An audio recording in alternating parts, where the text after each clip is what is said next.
Class 11th maths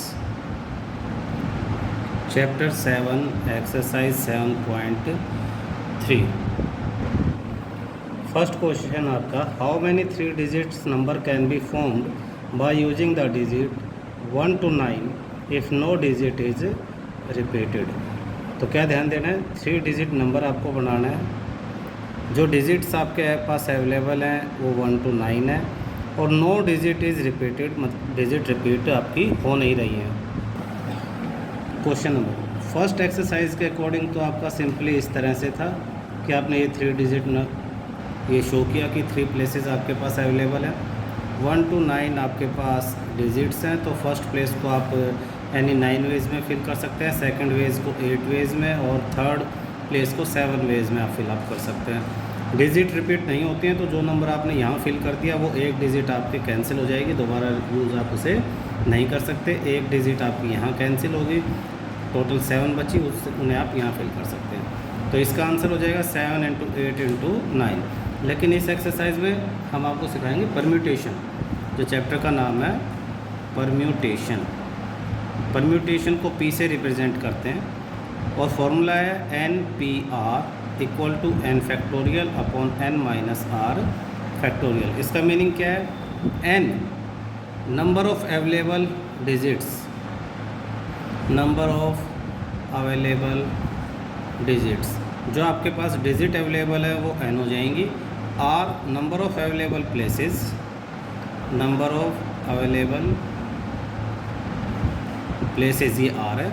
तो factorial आपको solve करना आता है, किस तरह से फैक्टोरियल करेंगे, तो सॉल्यूशन दोबारा हम इसमें लिखेंगे। इस क्वेश्चन के अकॉर्डिंग n की वैल्यू 9 है, r की वैल्यू 3 है। तो इसने पूछा हाउ मैनी डिजिट्स, तो number of digits, number of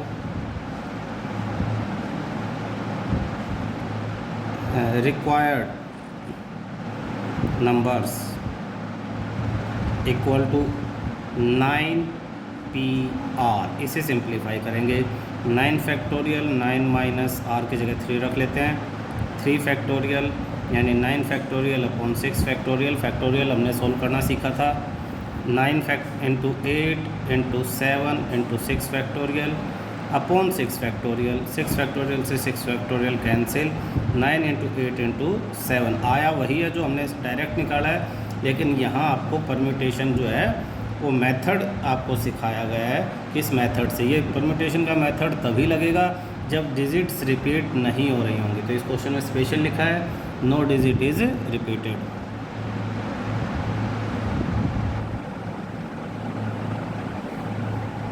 five 504 आपका आंसर है। क्लियर है। सेकंड क्वेश्चन देखो आप, how many 4 digit numbers are there with no digit repeated. अब अवेलेबल प्लेसेस कितने हैं, 4, तो r की वैल्यू 4 आ जाएगी, r = 4। नो डिजिट रिपीटेड यानी परम्यूटेशन वाला फॉर्मूला लग जाएगा। अब जैसे पहले यहाँ इन्होंने कहा था डिजिट 1 to 9, लेकिन यहाँ इन्होंने ऐसी कोई लिमिटेशन नहीं दी है, इन द सेंस जीरो भी इंक्लूड, जीरो को भी आप यूज़ कर सकते हैं, ऊपर जीरो यूज़ करने के लिए उसने नहीं कहा था। तो ये थोड़ा सा अलग मेथड से होगा, फर्स्ट क्वेश्चन से हल्का सा डिफरेंट है, ध्यान देना। क्वेश्चन सेकंड, आपके पास टोटल 4 डिजिट नंबर आपको फॉर्म करना है। अब देखो 4 डिजिट नंबर अब जब आपको फॉर्म करना है तो ये जो प्लेस है ये लास्ट, इसमें आप जीरो यूज़ नहीं कर सकते, can not use zero hair, can not use zero hair, यहाँ आप जीरो यूज़ नहीं कर सकते। अगर आप यहाँ जीरो यूज़ करोगे तो आपका 3 डिजिट नंबर फॉर्म हो जाएगा। तो 1s, 10s, 100, थाउजेंड्स प्लेस को आप कितने वेज में फिल कर सकते हैं,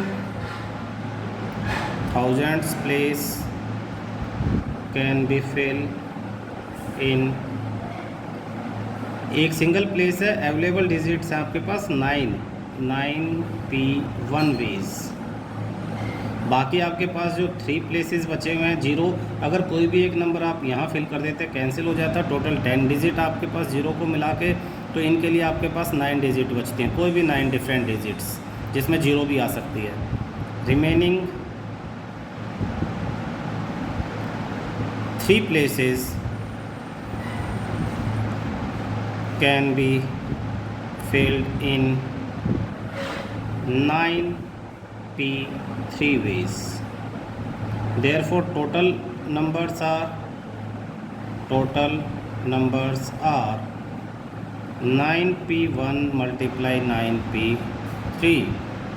डायरेक्ट अगर वैसे हम करें, अगर डायरेक्ट इसे समझें तो 9 प्लेसेस हमारे पास यहाँ है 9 डिजिट्स, फिर 9, 8 और 7 इन सबको मल्टीप्लाई करेंगे तो आंसर आ जाएगा 9p1 9 factorial 9 minus 1 factorial into 9 factorial 9 minus 3 factorial 9 factorial 9 minus 1 8 factorial 9 factorial 9 minus 3 6 factorial. इसे सिंप्लीफाई करेंगे, फैक्टोरियल को सिंप्लीफाई करना आता है हमें। 9 into 8 factorial upon 8 factorial cancel, 9 into 8 into 7 into 6 factorial upon 6 factorial cancel. तो आपका आंसर वही 9 into 8 into 7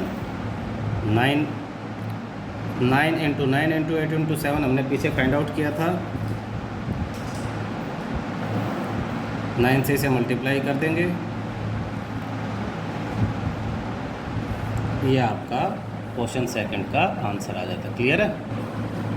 question third, how many 3 digits even number can be made using the digit 1 2 3 4 6 7 if no digit is repeated. ध्यान देना, 3 digit का number बनाना है, even number बनाना है। Even number यानी unit place पे इवन नंबर्स ही आएंगे, even digits. Even digit कौन सी हैं आपकी? 2, 4 एंड 6। बाकी उसी तरह से जैसे पहले वाला क्वेश्चन आपका हुआ है। 3 डिजिट इवन नंबर, तो सबसे पहले तो रफ आप इस तरह से प्रिपेयर करो। 3 डिजिट इवन नंबर है। इवन नंबर तो इस प्लेस को आप सिर्फ इवन डिजिट से ही फिल कर सकते हो। और इवन डिजिट आपके पास हैं जो 1 2 3 4 6 और 7 दिया है, इसमें 2 4 और 6 3 डिजिट्स हैं इवन। तो यूनिट प्लेस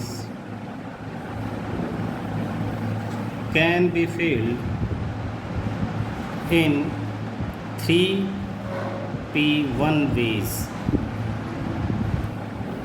इस प्लेस को आप फिल कर दिया 3p1 वेज में, कोई भी एक डिजिट यहाँ फिक्स हो जाती है। टोटल नंबर ऑफ डिजिट आपके पास 1 2 3 4 5 6 डिजिट्स थी, एक डिजिट यहाँ है, बाकी 5 बचती हैं। तो 5 जो डिजिट्स आपके पास हैं, तो remaining 2 places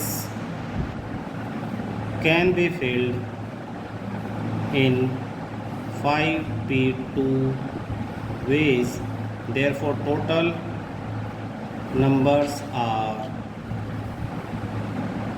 3p1 multiply 5p2, 3 factorial 3 minus 1 factorial multiply 5 factorial 5 minus 2 factorial. Simplify करेंगे 3 factorial upon 2 factorial 5 factorial upon 3 factorial 3 multiply 2 factorial upon 2 factorial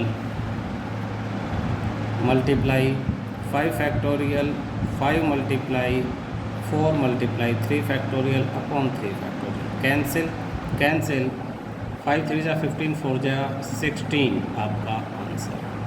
clear है।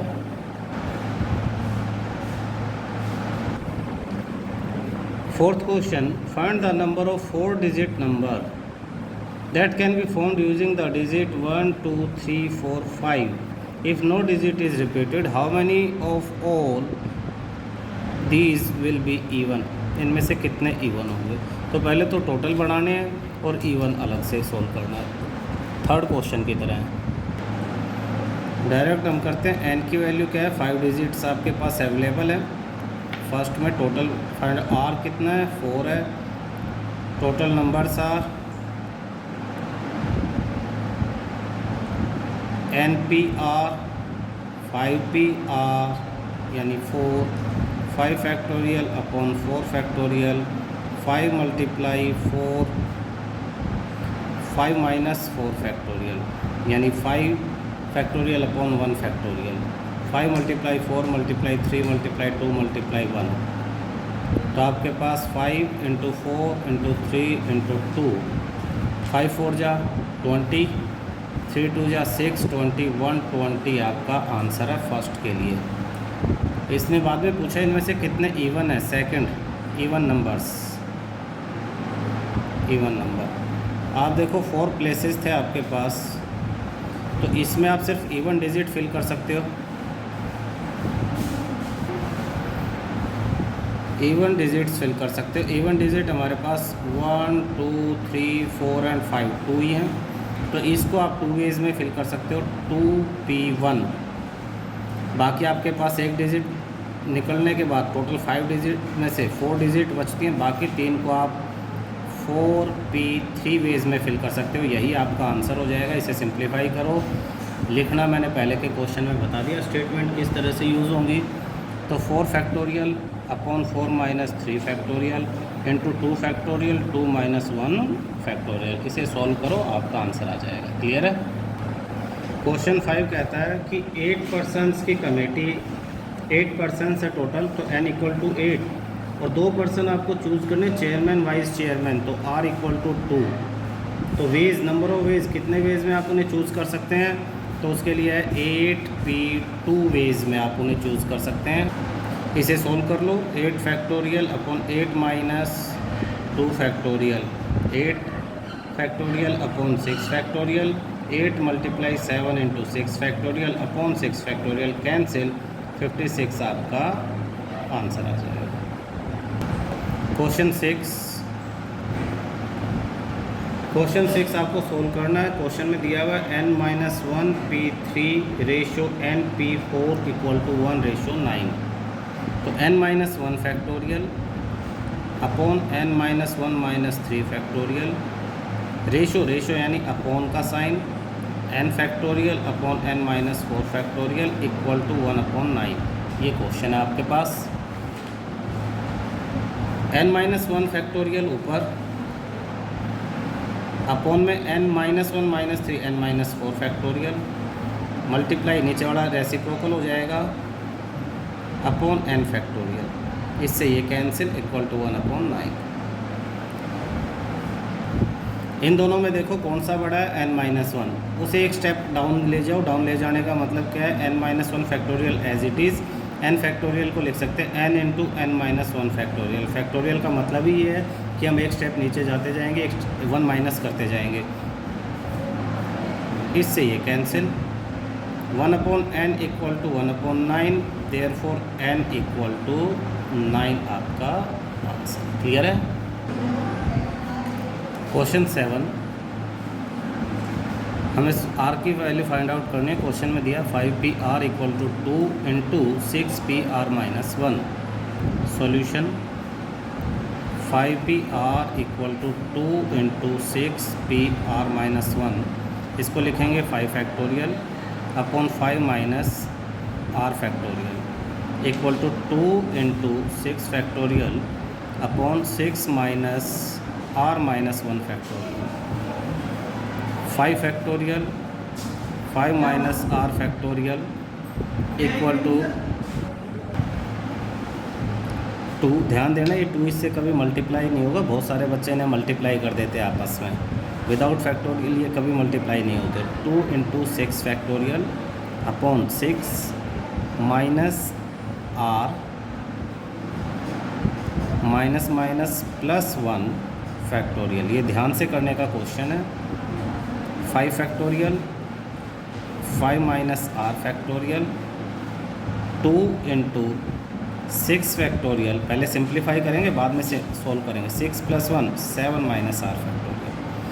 अब इनमें जिस में फैक्टोरियल उसमें देखो बड़ा कौन सा और रिलेटेड कौन सा। 5 फैक्टोरियल 6 फैक्टोरियल एक दूसरे से रिलेटेड है, जिसमें 6 फैक्टोरियल बड़ा है, तो इसे डाउन करेंगे एक स्टेप, यानी 5 फैक्टोरियल को एज इट इज़ लिखेंगे 2 इंटू 6 फैक्टोरियल की जगह 6 इंटू 5 फैक्टोरियल। इससे क्या होगा, इस 5 फैक्टोरियल से ये 5 फैक्टोरियल कैंसिल हो जाएगा। 5 माइनस आर और 7 माइनस आर में 7 माइनस आर बड़ा है, तो 5 minus r factorial as it is लिखेंगे। 7 माइनस आर को डाउन करेंगे, 7 माइनस आर से एक स्टेप डाउन हो जाएगा 6 माइनस आर, और इससे भी एक स्टेप 5 माइनस आर फैक्टोरियल, तो इससे ये कैंसिल। अब आपके पास आ जाता है इधर 1 इक्वल टू 6 टू जा, अब ये नंबर है सिर्फ फैक्टोरियल नहीं है, तो अब मल्टीप्लाई हो सकता है 12 upon 7 minus r 6 minus r, इसे 10th की तरह सिंप्लीफाई करेंगे, क्रॉस मल्टीप्लाई दोनों इधर चले जाएंगे। 7 minus r 6 minus r equal to 12। 7 6 जा 42 minus 7 r minus 6 r plus में आर स्क्वायर इक्वल टू 12। तो r square minus 13 r plus 42 minus 12 equal to 0। R square minus 13 r plus 30 equal to 0। तो are minus 10 और are minus 3 equal to 0 आपके factor हो जाते हैं। Are की value 10, are की वैल्यू 3, दो वैल्यूज़ आती हैं, but r can not be greater than n. R n से बड़ा हो नहीं सकता इस क्वेश्चन में।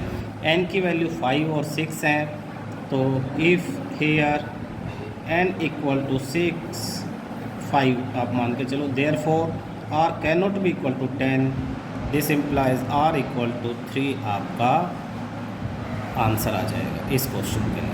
और बिल्कुल सेम इसी तरह से सेकंड पार्ट है, वो आपको खुद करना है। सेकंड पार्ट कहता है 5PR। ये तो सेम है इस फर्स्ट पार्ट जैसा ही।